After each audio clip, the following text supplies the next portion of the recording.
Hi! How are you today? Hope everyone is okay. Tutorial vlog naman tayo ngayon. So, ang ipakikita ko sa inyo ay kung paano naman mag-insert ng image or ng photo sa Microsoft Word. Mabilis na tutorial lang po ito. Marami kasi sa atin na medyo nalilito pa kung paano mag-insert ng photo or ng image sa ating document sa Word.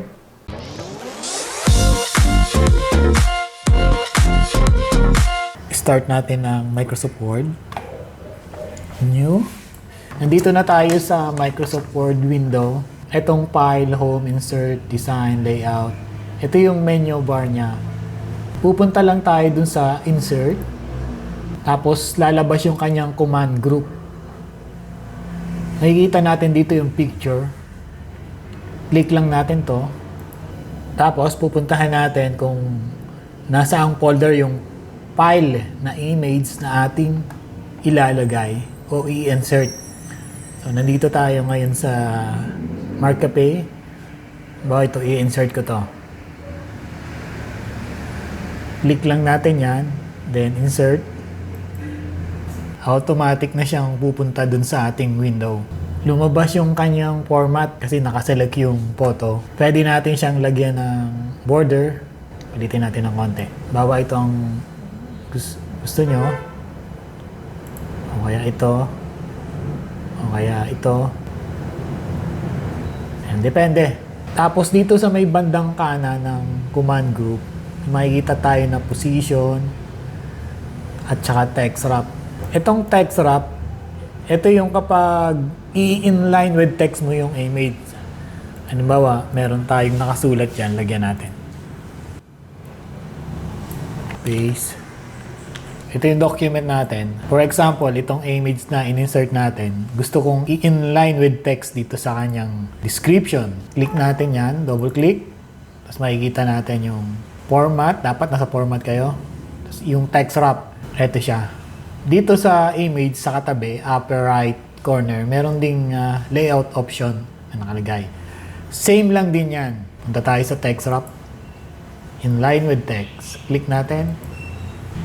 Tapos drag natin. Ayan, naka-inline siya with text. Halimbawa naman ang gusto natin ay tight.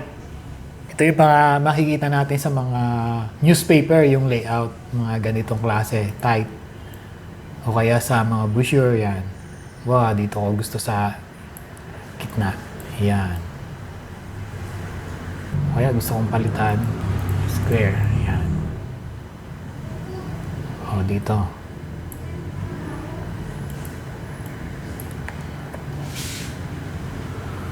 So, ayun, ganun lang siya kadali. O kaya naman, ang gusto mo naman ay behind text o kaya in front of text. Kaso matatabunan yung text niya dito. Pag nasa likod siya ng text, parang background mo lang. Pero kalimitan ang gusto natin, yung type na format. Sa PowerPoint, the same lang din siya. Bukas tayo ng PowerPoint. Lang presentation.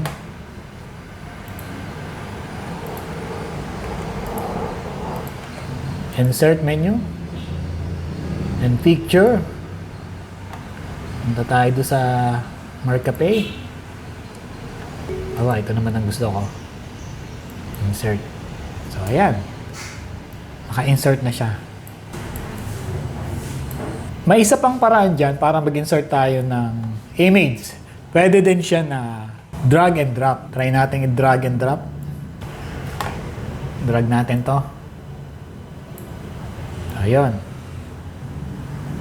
Depende kung anong gusto nyo, kung saan kayo nadadaliin.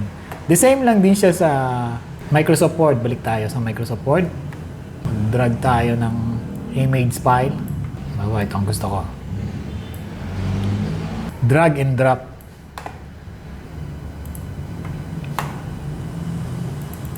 Pumunta naman tayo sa Excel.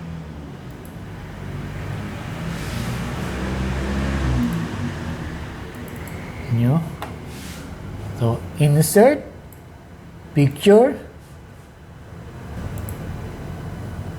Ito naman ang gusto kong insert. Meron na tayong image file sa ating worksheet. Pero dito sa Excel, hindi gumagana yung drag and drop. Try natin ang drag and drop. Drag and drop natin. Ayaw niya. So, ang gagawin nyo, insert, picture, andun na yung image nyo. So, ayun. Ganun lang kadali. Hit the like button and subscribe to my channel for more. Tsaka, kung may tanong kayo, drop kayo sa comment section. Okay? Applicable po yan sa Word 2013, 2016, 2019. Konting-konti lang po yung pinagkaiba ng price. Pwede nyo rin pong i-apply yan sa PowerPoint, sa Excel. Almost the same po yung process.